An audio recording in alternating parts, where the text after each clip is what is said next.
Дорогие друзья, уважаемые зрители, слушатели и, конечно же, подписчики канала Политека, я приветствую всех вас. Меня зовут Вадим Герасимович. И сегодня в нашем эфире человек, о котором вы постоянно спрашивали, интересовались, писали, просили записать интервью. Это офицер Вооруженных сил Украины и военный эксперт Арти Грин. Я вас приветствую и очень-очень рад вас видеть и слышать. Добрый день, взаимно.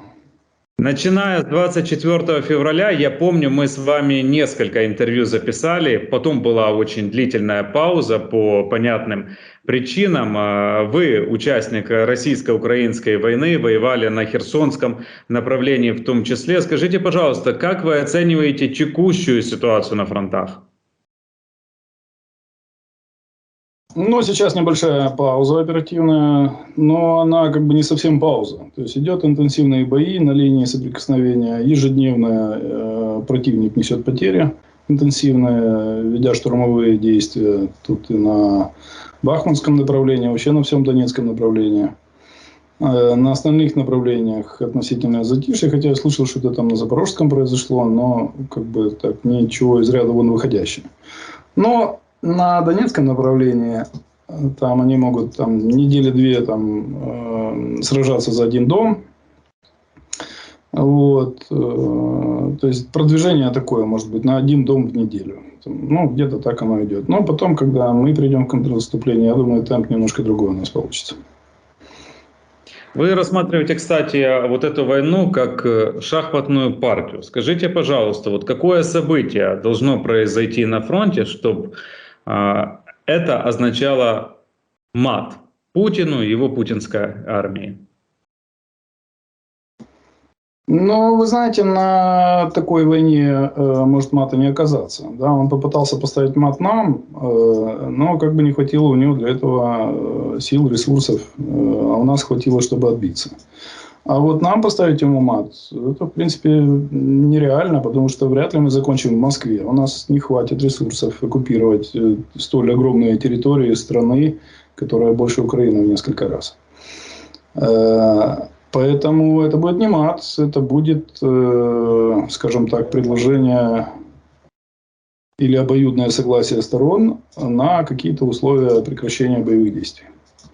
Потому что мы выйдем на свои границы, да, когда мы выйдем на свои границы, или, по крайней мере, на ту линию, которая будет нас устраивать с точки зрения эффективной обороны, вряд ли это будет совпадать с границей, скорее это будут удобные рубежи для обороны. И попытаемся на этих рубежах минимизировать свои затраты, потери и затраты ресурсов. То есть это если как бы не будет никакого другого соглашения о прекращении огня. Ну, то есть так. Либо это все-таки будет какое-то соглашение. Возможно, не прямое, а через посредников. То есть мы договоримся или дадим свои гарантии какому-то посреднику о том, что мы будем вести все атаки на этих рубежах. А Россия даст свои российские гарантии, которые мало чего стоят, но тем не менее как бы посредник будет иметь возможность как бы подтвердить, что они соблюдаются или нет. То есть это либо прямые переговоры, либо переговоры с участием посредников, либо вообще через посредников. То есть когда непосредственно стороны друг с другом не общаются, а кто-то в челночном режиме это решает. То есть какой-то политический выход из ситуации все равно будет рано или поздно. К сожалению, в Москве мы закончить не сможем. Это нереально, как бы тут нечего об этом обсуждать. И Путина мы не свергнем. Это может сделать только сами россияне. Вот. Как бы мы активно в этом помогаем, уничтожая как бы его имидж такого альфа-самца там, и царя такого правильного. Но это все равно работа. Это не наша работа. Вот. Поэтому мата мы не поставим, но партия может быть закончена в нашу пользу. Почему? Потому что мы отстояли то, ради чего мы воюем. Свою свободу и независимость государства украинского, которое не будет идти в фарватер старшего брата. Мата, вы говорите, нет, но шаг уже такой уверенный поставлен? Да, шах, ну это не шах, шах это предвестник мата, да. Я бы сказал, это из другого спорта, это хороший нокдаун. И не последний нокдаун. И в принципе может быть и нокаут, да, но нокаут в каком плане? То есть они вообще не будут иметь ресурсов что-либо существенное нам сделать. Но они могут бросаться в нас там всякими взрывчатыми предметами довольно долго, потому что производить они их могут у себя. Нокдаун – это деоккупация Херсона? В том числе сильным нокдауном был Харьков. Первый нокдаун был это когда они бежали на севере Украины, из-под Киева, Чернигова, не Харькова, а Сум. Второй нокдаун был Харьковская операция в Харьковской области. Но сейчас третий нокдаун, когда они вынуждены были покинуть правобережную часть Украины из-за огневого воздействия, точнее даже не из-за огневого воздействия, а в позиционных боях, утратив большую часть своего потенциала на правом берегу. Ну, по сути, потеряв даже свои мобильные войска, потому что на правом берегу находились десантные войска, почти в полном составе российские, я имею в виду боеспособную их часть. Их батальоны-тактические группы, сформированные из полков десантных и бригад. Так что это мощный нокдаун. А в чем, кстати, было существенное отличие Херсонской операции от Харьковской и какие силы Россия бросила как раз на эти направления?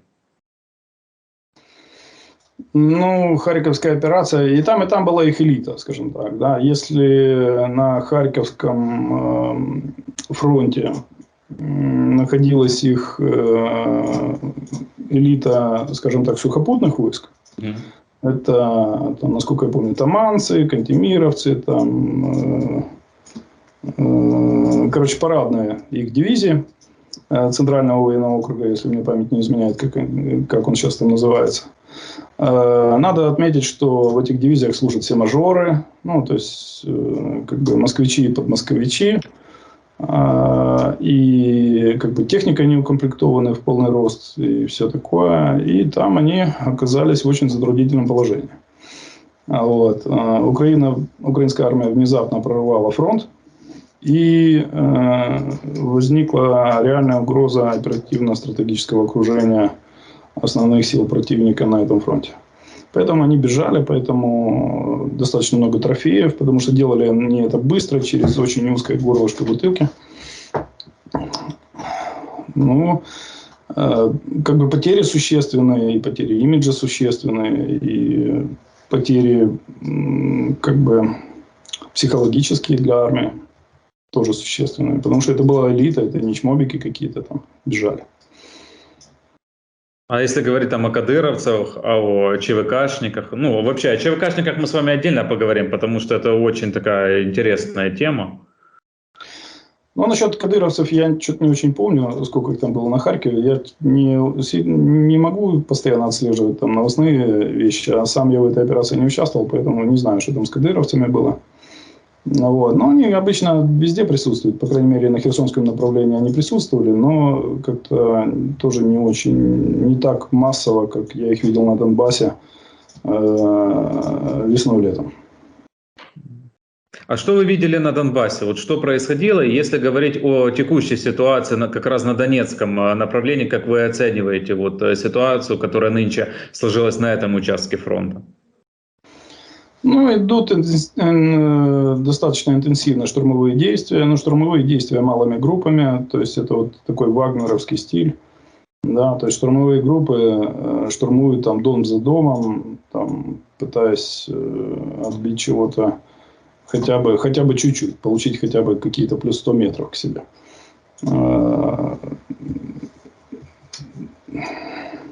Что заметно? То есть меня не было на этом направлении несколько месяцев. Заметно меньше канонада, чем в тот период. То есть весна-лето интенсивность огня противника была в разы больше, чем сейчас. Он тоже есть, он тоже интенсивный, но тогда он был просто в разы больше. Но назвать это оперативной паузой сложно, потому что бои идут ежедневно, там стрелка дня, то есть кость в кость пехота сражается. А на каких направлениях вы были? Ну, Донецкое направление и Харьковское. Относительно ЧВКшников, Говорился, Херсонское, да. Относительно ЧВКшников и Евгения Пригожина сейчас очень много внимания почему-то уделяется его персоне, и складывается впечатление, что многие и западные эксперты, и аналитики, и в том числе пресса, ну, скажем так, гиперболизируют его значение, и также Институт изучения войны неоднократно писал о том, что те военизированные формирования, структуры, которые он создает, они в перспективе могут нести потенциальную угрозу для самого Путина и его режима. Вот если говорить о роли частных военных компаний в этой войне, вы говорили, ну, и писали о том, что за частными военными компаниями будущее. А чем они, собственно, занимаются на войне? Частная военная компания, как любая частная структура, более эффективна, чем государственная. Это, ну, для меня очевидная вещь. То есть даже российская частная компания тоже будет более эффективна, чем государственная машина. Даже во главе с таким, в общем-то, деятелем, как Пригожин. Ну, в данном случае их используют в самом сложном виде боевых действий, это штурмовые действия, да. Это самое затратное с точки зрения людских ресурсов, да. То есть России это как минимум выгодно, не нужно там как бы... То есть те потери, которые несет ЧВК, она сама с этим делом разбирается. Как-то там, я не знаю, согласно контракта, там какую-то премию, ну, какая-то страховка у них, наверное, есть. Ну и все. А если это государственный служащий, военнослужащий, то это там пенсия детям, там еще какие-то сложности. То есть может быть лишняя нагрузка на бюджет. Вот. Но я думаю, дело не в этом в основном, а в том, что у Пригожина развязанные руки, он может набирать и уголовщину, там, и прочую там публику, которая как бы подходит для его задач. Армия себе такого позволить не может, потому что это может повлиять на общий уровень дисциплины в войсках. А в частной военной компании, видите, у них дисциплина держится просто на расстрелах. В армии такое себе не позволишь. Вот. Вот они как бы, им удобно так себя вести. Вообще они начались, я так понимаю, все эти частные компании военные в России, когда им хотелось куда-то влезть, но чтобы там не торчали уши Российской Федерации. Вот. И как бы они так зародились. Видите, ну, появилась компания в Украине, естественно, им захотелось их использовать. То есть первое упоминание вагнеровцев и, в принципе, о самом Вагнере, это, как его там, Уткин, по-моему, фамилия, да? Когда он попал в бой под Дебальцево со своей колонной, и там, насколько я помню, 17-й бригады опорник их там хорошо покрошил. Я боюсь перепутать, может, не 17-й, но, по-моему, там 17-я бригада стояла. Вот. Так что они уже давно здесь. Но ЧВКшники, в отличие от мобиков, они же более подготовлены, потому что, ну, то, что мне приходилось слышать от многих военных экспертов, что те, кто подлежат вот этой частичной мобилизации и попадают на фронт, это абсолютно, неподготовленные люди, которых отправляют в первых рядах, вот так происходит. Ну, я не очень уверен, что чмобики вообще могут быть использованы в качестве штурмовых войск. То есть я не очень себе представляю, как их можно погнать на штурмовые действия. То есть я наблюдаю штурмовые действия противника так достаточно регулярно. Я имею в виду вагнеровцев, да. Я не могу себе представить, чтобы так могли себя вести чмобики, да. Ну, как бы другая мотивация, другая подготовка, да. Ну и все такое. То есть это другого качества, что ли, и назначения войска, да. Чмобики, их можно использовать там для заполнения каких-то пространств войсками. Там я другого назначения для них не вижу. На 9-й месяц вот этой полномасштабной российско-украинской войны, вот словесно, если изобразить портрет российской армии, что она собой представляет сейчас? Ну, знаете, я их специфических приборов вижу, поэтому мне сложно как бы сказать. Я читаю это не очень много сейчас. Поэтому, сборище всяких людей. Там, да, какое общество, такая армия у них. Как бы разные там люди есть. И вот это вот и подзаборная там публика, да, и ура-патриоты там, и так далее. Но обычно, попав на войну, эти ура-патриоты понимают, что они что-то тут не туда попали. По крайней мере, большая их часть. Вот, то есть, и первый эшелон мобилизации, которая была так называемая скрытая мобилизация, по сути, это добровольцы, то есть они добровольно шли. Этих там уже так, значительный процент кого поймали, и кто там не захотел садиться в тюрьму там, или иметь проблемы с законом, там, авось как-то отпетляю. Вот, то есть вторая волна это уже как бы, что называется, вообще не мотивированная. А первые были мотивированные. Но если человек не обстрелянный, вот, попадает на войну, то, так на мой прищуренный взгляд, где-то 1 из 8 только начинает адаптироваться. Да, а остальные 7 начинают подумать, как бы спальнуть себе в ногу там, или еще как-нибудь свалить отсюда.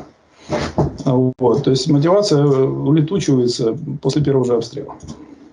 Я читал о том, что в российской армии очень много внутренних конфликтов, что те же армейцы, они мягко говоря, недолюбливают кадыровцев и даже там сдавали вооруженным силам Украины некоторых представителей отрядов Рамзана Кадырова. Ну, смотрите, я тут хочу сравнить с украинской армией. Почему в украинской армии таких нет конфликтов? Потому что у нас есть общая цель, общий мотив. Да, то есть у нас действительно какие-то братские отношения. Вот кого бы ты ни встретил, там, с какого подроздела бы он ни оказался, да, то есть отношения какие-то родственные. Вот. А у них что, там люди-наемники или случайно попавшие, или пытавшиеся отсидеться где-то в норе, но их оттуда вытащили и бросили в бой. То есть люди совершенно с разными мотивами, в основном шкурными, попавшие на войну. То есть что их может объединять? Они же тут все по шкурным делам. Поэтому понятно, что у них другие взаимоотношения внутри воинских коллективов, между воинскими коллективами. У нас такие конфликты в принципе невозможны. Мы все как одну лямку тянем, как одна команда. Вне зависимости от того, какой подроздел, мало того, какая служба, там, пограничники, Нацгвардия, сухопутные войска, десантно-штурмовые. Мы как одна семья. У них как бы родственные узы, как-то не на чем их сложить. Объявленная Путиным в конце сентября месяца частичная мобилизация, вот насколько она существенно повлияла или вообще не повлияла на ситуацию на фронтах? Ну, давайте на примере, да, Херсонском. Значит, на Херсонском направлении довольно существенная убыль была личного состава. Это в основном десантные войска, там практически все, что кроме одной дивизии, все десантные войска России. Там еще несколько бригад довольно элитных. И потери несли колоссальные. И начали, когда восполнять эти потери чмобиками этими, да, то, мягко говоря, качество как бы войск резко начало снижаться. Да. То есть возможности пополнить эту группировку, там 20-тысячную, имея 200-тысячный запас чмобиков, как бы проблем не было больших, да, численность сохранить.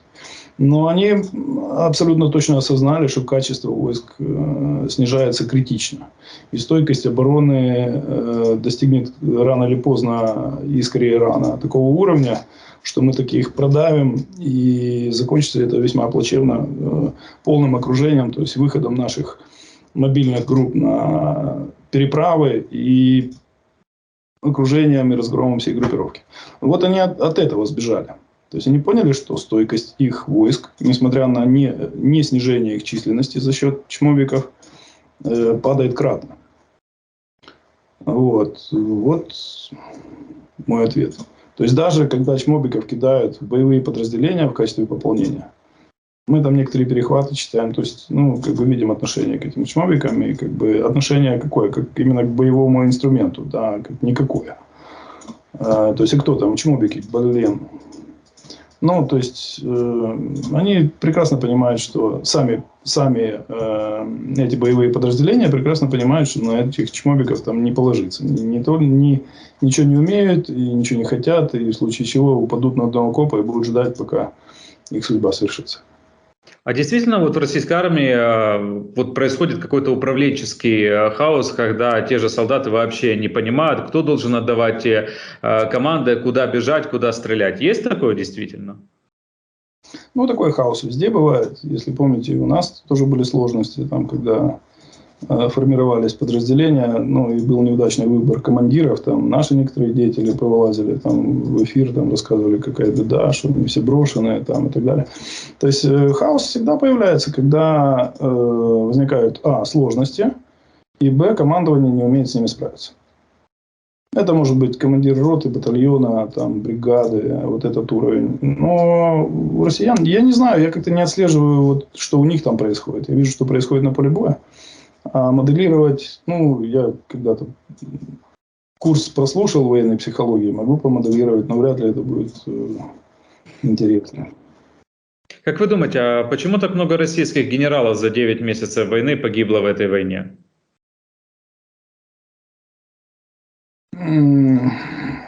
Ну, во-первых, у нас есть системы поражения, которые били по тылам и командным пунктам. Я думаю, что это во-первых. То есть у меня нет статистики, кто как погиб. Знаю, что какие-то генералы погибли, даже находясь в штурмовых подразделениях. Вот. По крайней мере, на Донецком направлении такая история была. Когда шел охват Лисичанска с юга, вот где-то там погиб какой-то генерал, ну и точка его гибели, которая была озвучена, это, в принципе, передовая линия. То есть есть и такие. Ну, большая часть, я думаю, просто хаймерсы разгромили там много командных пунктов, ну и, соответственно, там и генералов, и там поваров там покрошило вместе. Я думаю, что больше там, но были и такие, которые в передовых ротах были. Сами лично, видимо, возглавляли какие-то штурмовые действия. Когда американцы нам наконец предоставили вот эти хаймерсы, стало полегче воевать? Ну, в принципе, вот то, что я сказал, кратно снизилась канонада, да. Это и говорит, что у них, судя по всему, нарушена логистика. Я не думаю, что у них склады опустили. У них склады там были на Третью мировую. То есть заводы у них не закрывались, да. То есть я думаю, что у них еще достаточно БК. А вот с логистикой похуже. То есть обеспечить такой поток БК на фронт у них, может, уже не получается. Потому что склады рвутся, да, ну и так далее. То есть, безусловно, Хаймерс — это очень серьезное подспорье. Когда военные эксперты начинают говорить о том, что у противника, точнее у Российской Федерации, заканчивают ракеты, вот сразу же после этих слов можно выключать и не продолжать слушать? Ну, запасы точно заканчиваются. Они же не бездонные. Другой вопрос, что у них что-то закончилось, они там нашли другую альтернативу. Да? Заканчиваются ракеты, у которых точность там 5-10 метров. Ну, у них есть ракеты с точностью 500-600 метров. И как бы они без зрения совести им по городам там стреляли. Да? Там, вот, в Кременчуге, в торговый центр, вот такая ракета попала. То есть это ракета, предназначенная для доставки мощного термоядерного заряда. Вот, с классом точности 500-600 метров. Ну, я не знаю, куда они там целились, надо посмотреть, что в радиусе 600 метров. Но попали, я не думаю, что они в торговый центр хотели. Но, как бы, вина совершенно точно ихняя, потому что они использовали невысокоточное оружие в городе. Ну, и, соответственно, могли попасть в больницу, в торговый центр, просто в жилой дом. Вот. Были бы более высокоточные в достаточном количестве, то, как бы, наверное, использовали бы их. Скажите, а вот военная помощь, которую Украине предоставляют наши союзники, международные партнеры, ее достаточно для выполнения каких задач на фронте?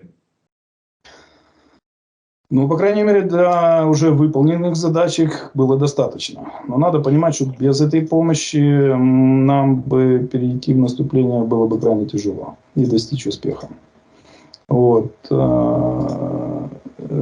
Совершенно точно они сбежали из-под Киева и без западного оружия, потому что такой вид боевых действий, как был у них, эти вот колонны, да, он обречен на провал, даже если бы мы были вооружены, как афганцы там, в 19 веке. Просто решимость населения, как бы, и минимальное какое-то вооружение решило бы эту историю. Вот. А когда они пришли к классическому ведению боевых действий, особенно контролируя территории, где население относительно лояльно к ним, и незаселенные территории, такие как, допустим, Приазовские степи, то тут, конечно, без западного вооружения вернуть эти территории было бы крайне сложно. Это надо отдавать себе отчет. То есть, надо понимать, что вот я сейчас слышу иногда там, на американцев там кто-то фыркает. Но поймите, они соучастники этой победы. Этих побед, этих наступательных операций. То есть, они полноценные участники их своим вооружением. Без их вооружения этих результатов бы не было. Мы бы, конечно, держали оборону, сохранили суверенитет над частью территории. Большая часть населения оказалась бы в свободной Украине, но, к сожалению, вряд ли бы мы сохранили всю территорию. И она бы осталась частично оккупирована, особенно там, где мало заселена, и там, где доля лояльного россиянам населения достаточно высока. Ну, сейчас, наверное, их уже везде меньше, но вести наступление без тяжелых вооружений невозможно.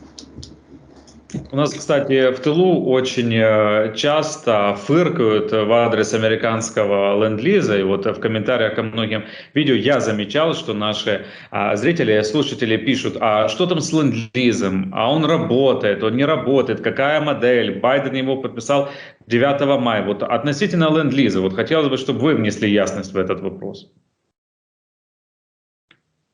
Ну, тут, конечно, надо у другого спрашивать, у других людей, которые разбираются. Там дело в том, что в Америке есть несколько каналов поставки. Они там имеют свою аббревиатуру и, соответственно, свою систему. Там, их несколько. Один из них ленд-лиз, который они приняли. И по ленд-лизу мы пока ничего не получили. Но дело в том, что мы получили не по ленд-лизу вооружение на сумму эквивалентную половины того самого ленд-лиза. И они как бы обещали не прекращать свои поставки, да, публично. Даже не важно, что они нам обещали, они своим избирателям это обещали. Значит, они это выполнят. Поэтому я бы не цеплялся за ленд-лиз. Америка дает достаточно много для того, чтобы мы могли проводить наступательные операции. Но недостаточно, чтобы они были более эффективны, более быстрые и с меньшими потерями. Да? То есть, к примеру, по артиллерии у нас значительный как бы, недостаток артиллерийских вооружений по сравнению с россиянами. То есть, у них кратный перевес в количестве стволов. Ну, вот благодаря «Хаймерсам» несколько снизилась интенсивность их огня.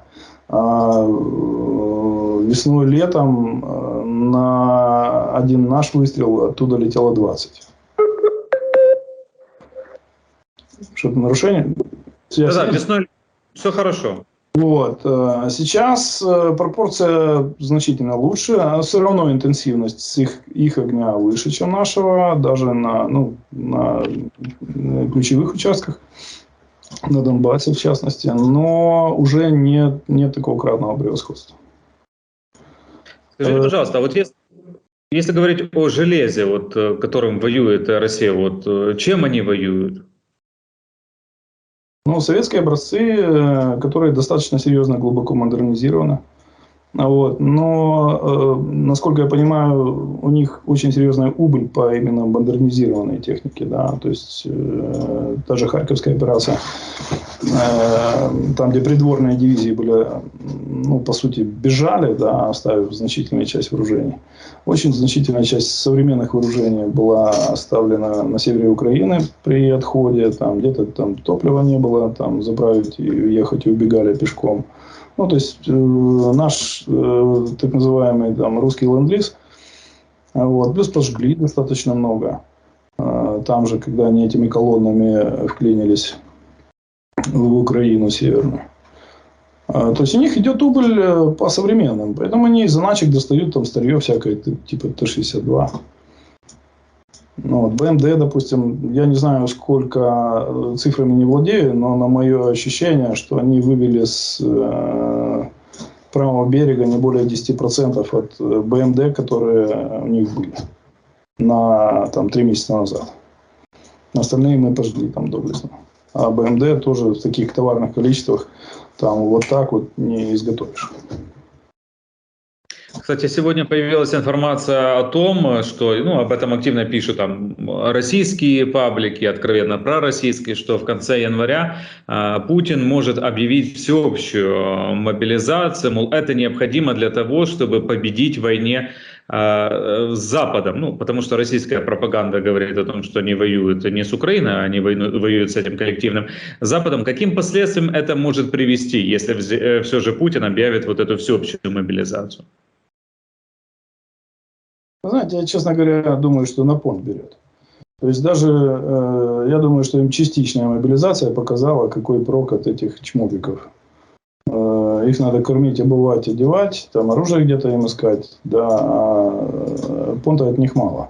То есть я боюсь, не то что боюсь, а вот я допускаю высокую вероятность того, что если он реально объявит всеобщую мобилизацию, дело закончится как в 17 году прошлого века.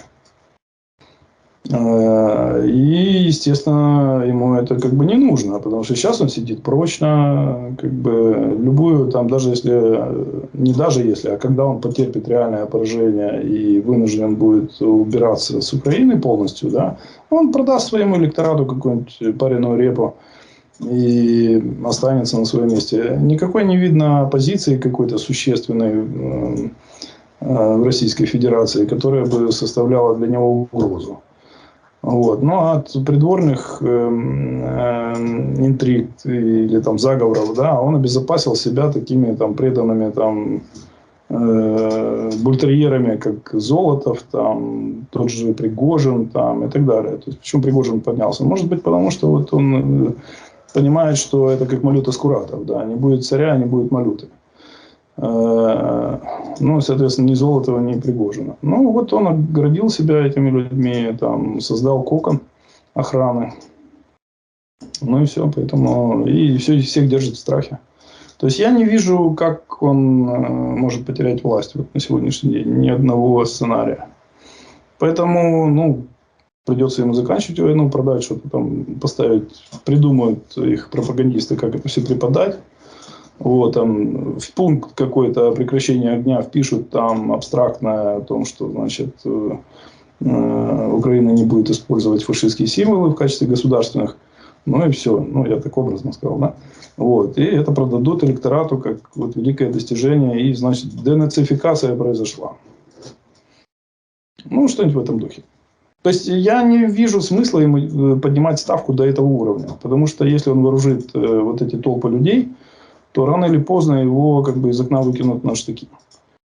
Вот эти толпы вооруженных людей, которых, мягко говоря, потревожили, да, засунули в какие-то окопы, там, оторвали от семей. Там. Ну, то есть, зачем ему палкой ковыряться в этом улье? С него там капает мед ему в кубышку, а так оттуда вылезут там злые вооруженные пчелы и закусают. То есть, я думаю, что это на понт берет, да. Когда Путин говорил или говорит о возможности применить ядерное оружие, это тоже попытка взять всех на понт? Ну, по той же причине. Да, он прекрасно понимает, что если он применит ядерное оружие, он станет законной целью всех спецслужб цивилизованного мира. А я подозреваю, что возможности у них большие.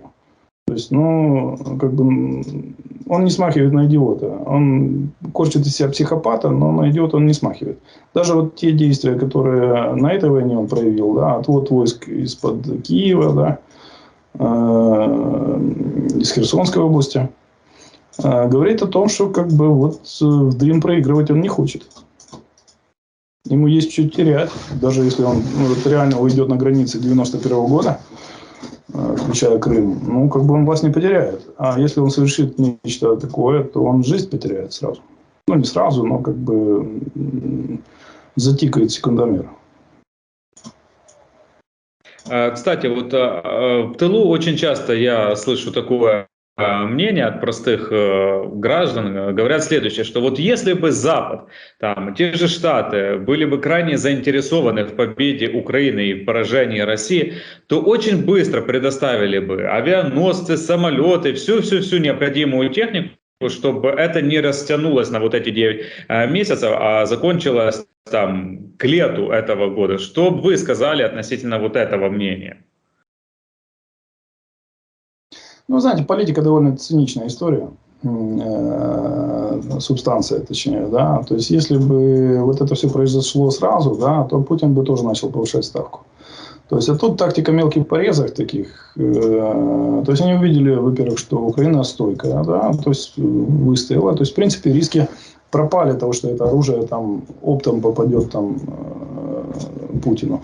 Но опять же, я тут думаю, что-то вот в администрации, там, в Белом доме есть консультанты-психологи. Потому что, или даже психиатры, да, которые как бы дают консультации, там, чего надо делать, чего не надо делать. Потому что там все-таки человек, у него ядерная кнопка, и она реально у него. То есть я не думаю, что в России как бы кто-то может противиться его там нажатию на эту кнопку. Вот я не испытываю таких иллюзий. Поэтому риск существует, он может быть небольшой, потому что берет на понт, не берет на понт, там, а вдруг психанет. Вот. Нужно было не допустить, чтобы он психанул, и с высокой вероятностью это не допустить. То есть, вот они так медленно, там, по там, 3-4 пушки, там, по там, 1000 джавелинов там, и так далее. То есть, мелкими партиями поднимали эту ставку. То есть, для Америки это реально мелкие партии. То есть, Путину надо свыкнуться с тем, что он лузер. А если бы его сразу поставили перед фактом на там, 3-й день, то я вполне допускаю, что психологи сказали, или там, психиатры, что тут он может пойти на срыв, вот, и резко повысить ставки. А если так по чуть-чуть, то как бы свыкнется с мыслью и там, ну, как бы уже смириться с ситуацией. Возможно, и мало того, я предполагаю, что это так и есть. То есть, если бы сразу по репе, да, он мог бы, как крыса, загнанная в угол как бы повести себя как-то неадекватно. А в данном случае, ну, как бы у него много времени на подумать, там, посмотреть, как, чего, там, а лучше жить, чем умереть, там, ну, там, подумаешь, там, никто не звонит, никуда не поедешь, никто не хочет видеть и руки подавать. Ну, ничего, он так живут, он Ким Чен Ын, там, они не парятся по этому поводу. То есть, вот эта мелких порезов, она как раз и направлена на постепенное, можем даже говорить, длительное ослабление политическое, военное, экономическое России. Но дело в том, что да, так дело в том, что тут не только психика Путина, да, а психика еще российского, как это сказать, народ, сказать, язык не поворачивается, жители Население. России. Да, население. Да, то есть, если им там резко веслом по фейсу там шлепнули, они могли бы сказать, да что такое, сейчас давай, вставай, страна огромная. А вот такая, как бы, плановая работа приводит к тому, что как бы этого не происходит, хотя на выходе то же самое. Военный разгром. Да, мы за это платим высокой кровью, почему я сказал, что политика штука циничная. То есть иногда как бы сознательно идут на какие-то потери союзников, которые не хотели бы нести в избежание каких-то крупных рисков. Я думаю, что да, нами жертвуют во имя избежания крупных рисков. Относительно американского видения этой войны, Бен Ходжес, известный американский генерал, высказал несколько дней тому назад такое вот мнение, что к концу года вооруженные силы Украины освободят Мариуполь и Мелитополь, а к лету следующего, 23-го года, украинская армия и освободит временно оккупированный Крым. На ваш взгляд, это реально? Ну, абсолютно реально. На самом деле зависит не от нас. То есть, то, что мы на это готовы, это все уже поняли. Зависит от поставок вооружений США. То есть, на сегодняшний день вот то, что у нас в наличии, на Крым не хватит, на Донбасс хватит. То есть, если сохранить даже на этом уровне вооружения, просто давать БК в том же объеме, в каком давали до сегодняшнего дня, не увеличивая темпов, да, то совершенно точно до сухопутной границы Украины мы дойдем.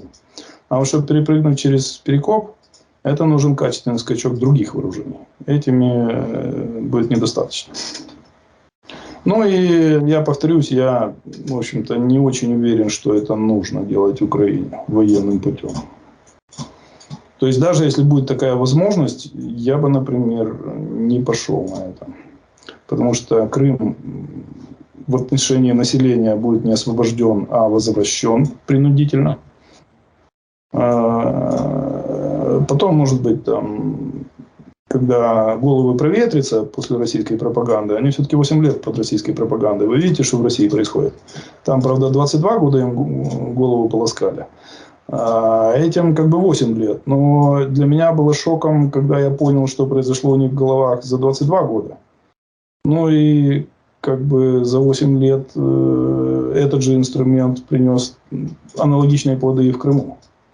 То есть там многие говорят, что вот там крымские татары. Да я же крымчанин, там 22 года прожил. То есть если посчитать процент коллаборантов между этнических русских и крымских татар, то не факт, что как бы у крымских татар окажется их меньше. По крайней мере, из моих знакомых именно так. То есть Крым скорее вернется дипломатическим путем, нежели военным. Да, ну тот же холодильник сработает, да, то есть когда у крымчан станет выбор, там, ну абстрактно, через 7 лет, раз эта цифра звучала, да, там, стать частью страны, которая в Евросоюзе интенсивно развивается, или стать частью протухающей какой-то империи, там, с которой никто общаться не хочет, и телефон там не купишь новый, там, ну и вот идите голосуйте. Точно так же, как Путин пытался, не то что пытался, купил. Что тут говорить? Купил крымское население. Чем? Повысив пенсии в 4 раза. Единоразово. Так раз, и все. У вас русские пенсии. Вот по курсу доллара это примерно 4 раза. Офицер СБУ. Значит, у нас получал там $600, там, а там, точнее, $800 где-то, там, старший офицер. А вот вам, пожалуйста, $6000. Это я конкретные цифры называю. Да, то есть в 8 раз зарплата там, старшего офицера СБУ. Там. Ну и так далее. Да? Но это как бы я такие крайности взял от пенсионера до там, полковника СБУ, который стал полковником ФСБ, соответственно. Да? А вся остальная ниточка получила то же самое. Там, допустим, детский футбольный тренер, вот из того, что я знаю, да, получал порядка $120 зарплаты там, в детской спортивной школе. Вот. При приходе как бы Российской Федерации он стал получать там что-то чуть больше 1000 сразу. На той же должности, которая там в России аналогичная. Вот. То есть Крым был куплен ослом, груженным золотом. Причем часть этого золота как бы припала и кое-кому в Киеве.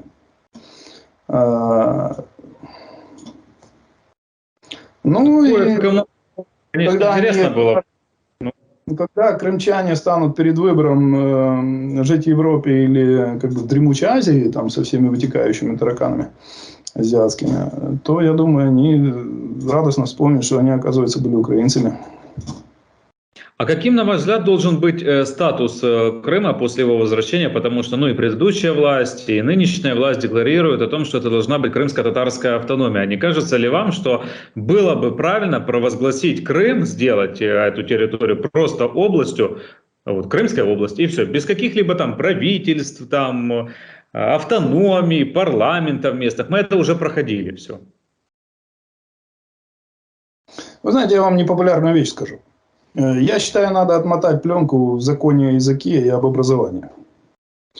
Это не соответствует моим представлениям о свободе, запрет русского языка на территории, на которой 99% населения, у которых родной язык русский.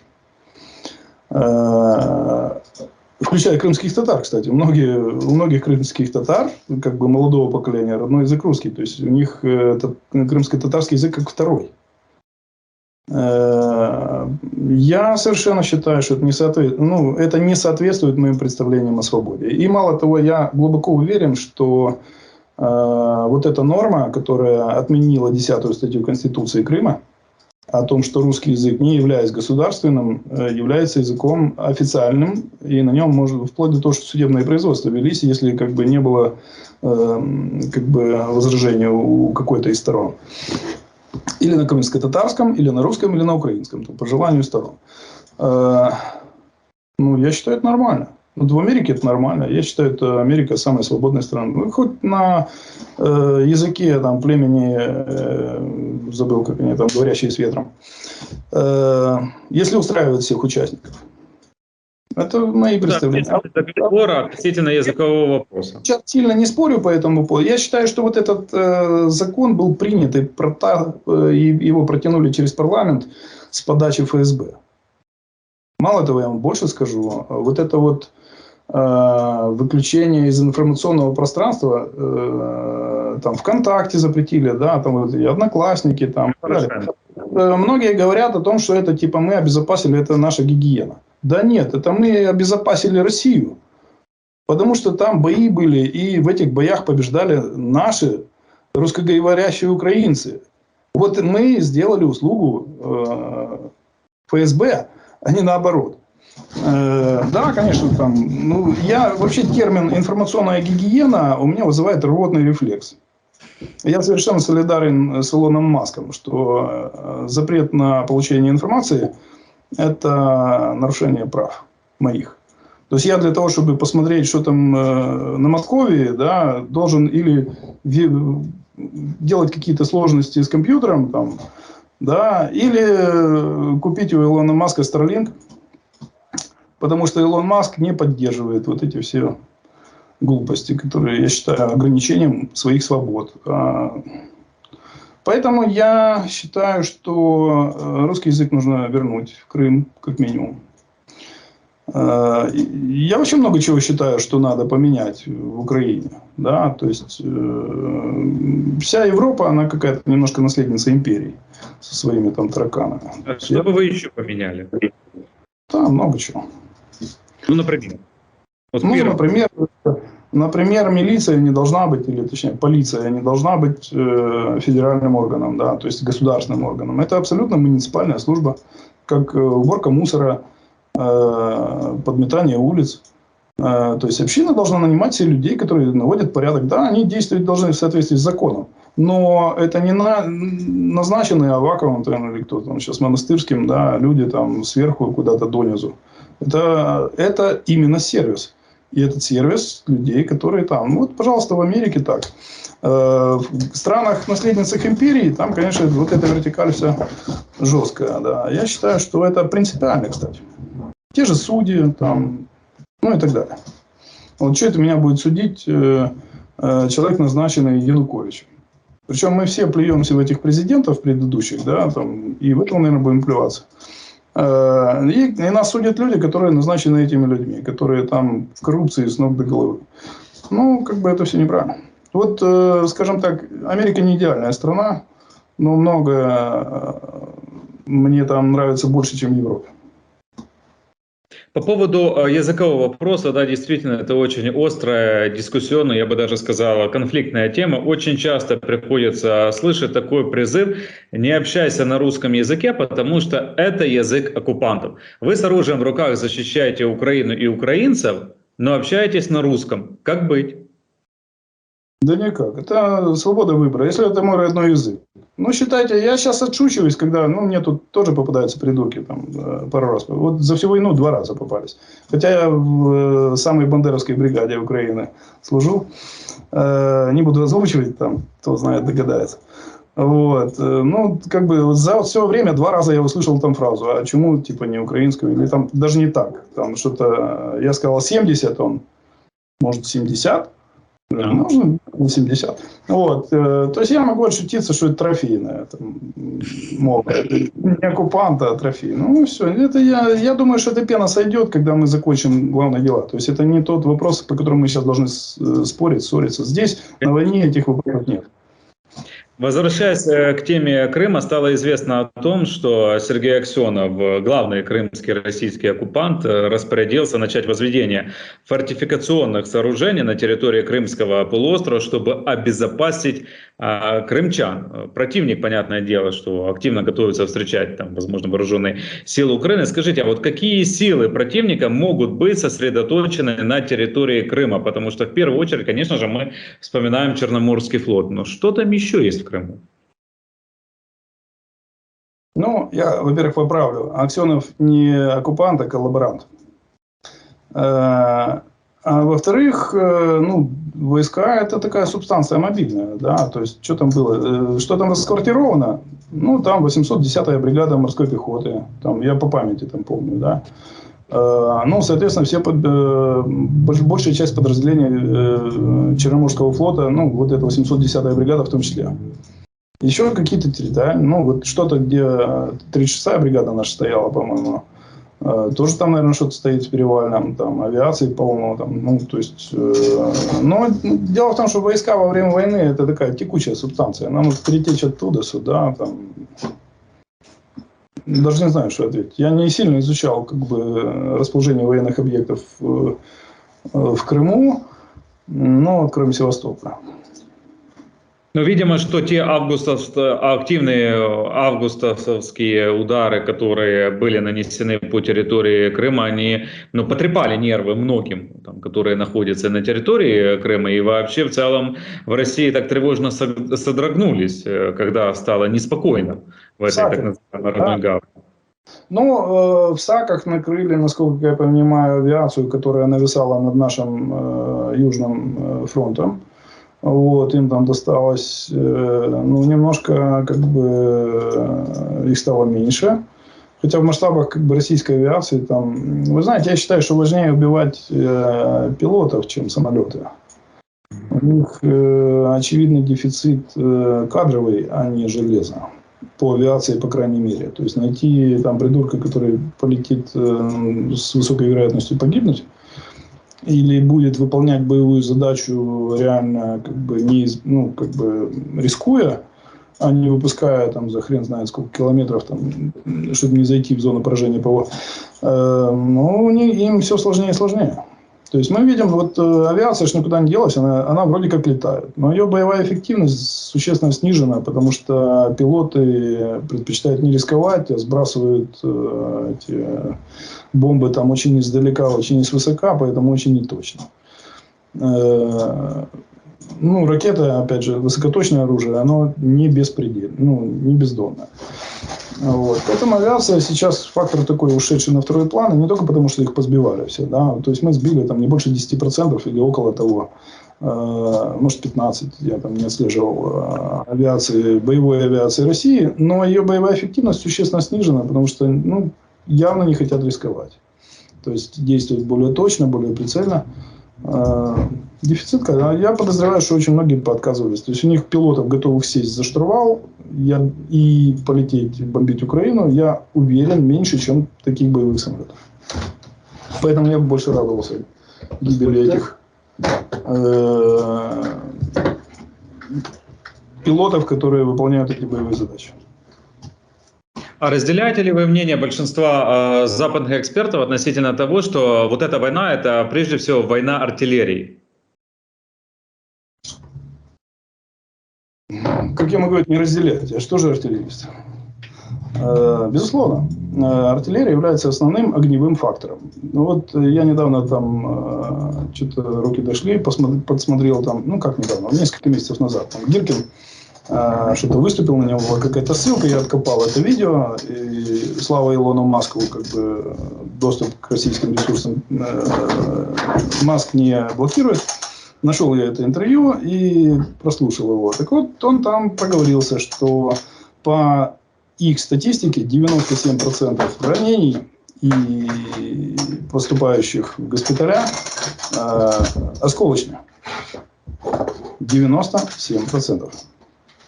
Ну, какие выводы можно сделать из этого? Война артиллерии. Кстати, несколько дней тому назад генерал американский Марк Милли, это глава Объединенного комитета начальников штаба вооруженных сил Соединенных Штатов, заявил, что вооруженные силы потеряли ранеными и убитыми более 100 тысяч солдат, и примерно такие же потери понесла и украинская армия. Вот эти цифры, они соответствуют действительности? Нет, это мухлёж. Ну, вы знаете, я уверен, что цифры, которые были озвучены украинским генштабом, близки к истине, я имею в виду по Российской Федерации. Возможно, у меня даже ощущение повыше. То есть я думаю, что где-то за 100 тысяч перевалило, потому что, ну, всех посчитать невозможно. То есть это у меня по ощущениям. Это я имею в виду 200-ми. С 300-ми там как бы не все понятно. Там, как кого считать, там, а по нашим, я считаю, я уверен, что Залужный не соврал, когда называл цифру около 9 тысяч. Это было сколько, около месяца назад. Ну, 90 тысяч мы не потеряли за это время. А ранеными, ну, ранений много. Вот реально, тут мухлёж в чем? То есть у русских это погибших россиян, а у нас это погибших и раненых. Раненых действительно много, возможно, где-то под 100 тысяч. Вот у меня там 2 боевых товарища, с которыми я основную боевую работу выполняю, они уже побывали в госпитале с осколочными ранениями и уже вернулись в строй. Некоторые уже по 2 раза успели. То есть, ну, бывают легкие ранения. Ну, как бы снаряд дает около 4000 осколков. Там, если там осколок весом там, полграмма там, попал в ногу, его все равно надо оттуда вытащить. Его все равно человека надо доставить в госпиталь. Там, и так далее, да. То есть легкое ранение, но ранение в статистику попадает. В этом плане, да. Но они там через месяц был в строю. То есть за 2 недели его вылечили, через 2 недели дали отпуск погулять, ну, после ранения. Вот, через месяц был в строю. Второй чуть подольше, там сложнее была операция. Вот, то есть, если посчитать так, что наших, включая легкие ранения, а их только тяжелые, потому что они, я так понимаю, с легкими ранениями там дальше медсанбата там, и перевязки не отпускают, то может быть и так. Но это мухлёж. Ну, скажем так, сопоставляйте эти 2 цифры, которые не равны. Если посчитать безвозвратные потери, я уверен, что у них глубоко за 100 тысяч. Это включая ранения, которые не позволяют человеку поставить строй после ранения, после излечивания. Да. А у нас ну, 90% ранений не безвозвратны. Относительно Марка Милли, не так давно он высказал такое предположение, что, возможно, зимой наступит оперативная пауза, и эта оперативная пауза как раз и откроет возможности для переговоров. Да, действительно, если вот анализировать информационное пространство за последний месяц, вот различных публикаций в международной прессе относительно вариантов комбинаций, сценариев, того, что при каких-то условиях Украина и Россия может сесть за стол переговоров, таких публикаций стало действительно очень и очень много. Украинская власть, в свою очередь, продолжает декларировать, что переговоры с Россией, они возможны, но необходимо, чтобы Путин убрал свои войска за пределы границ 1991 года. Валерий Залужный, наш главнокомандующий, общаясь с Марком Милли, сказал о том, что украинская армия будет освобождать всю территорию Украины. Скажите, пожалуйста, вот на ваш взгляд, вот при каких условиях возможны переговоры между Украиной и Россией и когда необходимо садиться за стол переговоров?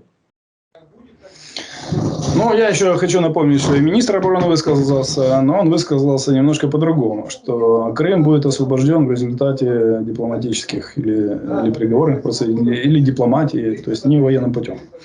То есть это немножко все друг другу противоречит, то есть, не знаю, я, честно говоря, думаю, что война закончится так же внезапно, как началась. Вот. Но пока это не произошло, мы, естественно, будем выполнять свою боевую работу. Спорить с Верховным и с Залужным я как бы не собираюсь. Вот, потому что пока идет война, мы будем ее вести. С Милли могу поспорить только о том, что оперативная пауза может наступить, смотря что считать оперативной паузой. Оперативной паузой считается, когда обе стороны ведут стратегическую оборону. Вот. Но, насколько я понимаю, мы точно не собираемся этого делать. Вот. То есть, если мы не наступаем, то мы готовим следующую операцию наступательную какую-то, или как минимум какие-то штурмовые действия какого-то тактического уровня. То есть, мы совершенно, я уверен в этом, не дадим паузы противнику. Это будут бои, вот, ну, к примеру, там, линия фронта на Херсонщине очень слабо двигалась. Там, ну, кроме одного случая, когда они сократили на севере, сами отошли на другую линию обороны. А так все было достаточно стабильно, но тем не менее эти бои практически уничтожили 70% их первичного состава этой группировки. И под 90% легкой бронированной техники. Поэтому вот такая пауза возможна, то есть без видимых движений на фронте. Но по потерям я уверен, что противник будет их нести достаточно интенсивно, даже без изменения видимых изменений на карте. Но я хотел бы напомнить то, о чем мы уже говорили. Без американских вооружений наше наступление не имеет реальной перспективы. Поэтому вот так отмахиваться от американского главного генерала, что что-то он не то мелет, ну, мягко говоря, некорректно.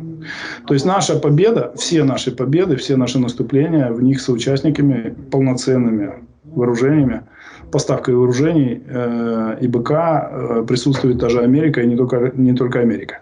Поэтому не считаться с ними невозможно. Как минимум, они, если сократят эти поставки, то освобождение этих территорий станет либо большой проблемой, либо вообще недостижимой целью. Поэтому, безусловно, считаться надо с тем, что они думают.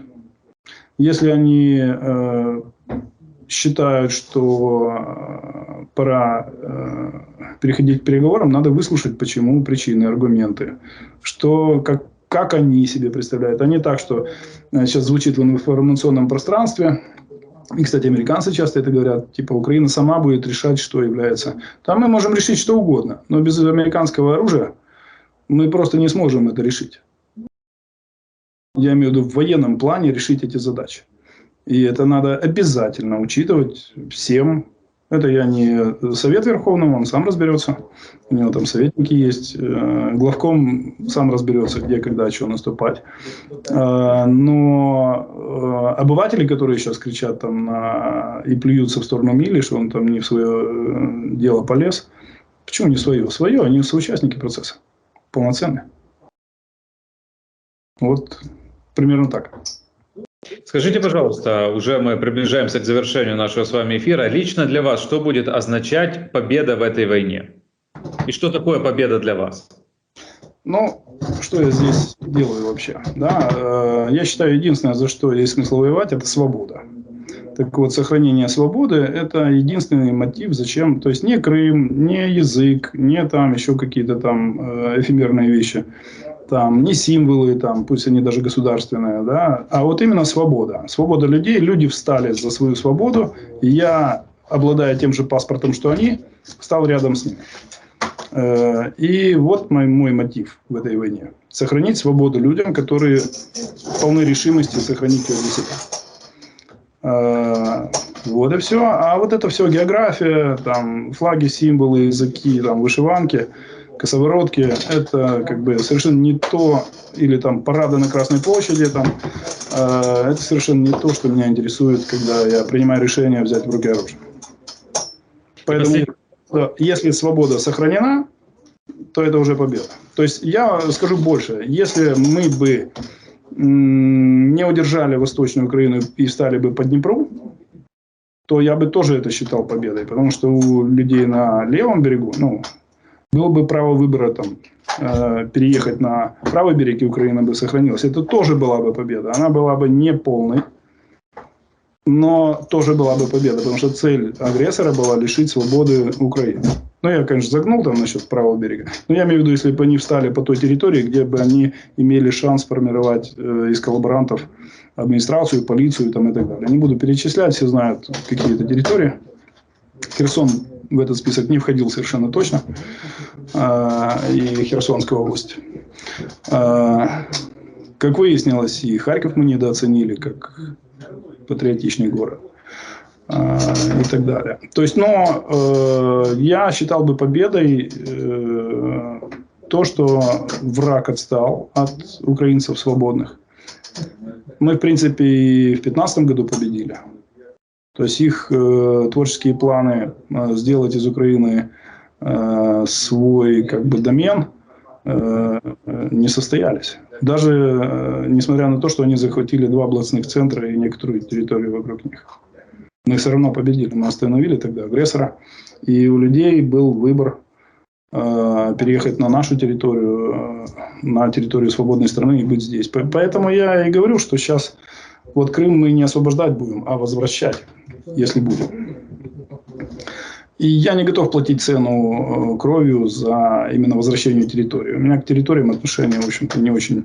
Меня интересуют территории, там, под какими юрисдикциями. Меня интересуют люди, которые хотят быть свободными. Значит, я готов стать рядом с ними, если это моя война. А так как я гражданин Украины, это моя война. Я глубоко убежден в том, что вас очень сложно чем-то удивить и впечатлить, но было ли какое-то вот событие, то, что вы увидели своими глазами за вот эти 9 месяцев полномасштабной войны, что вам вот запомнилось больше всего?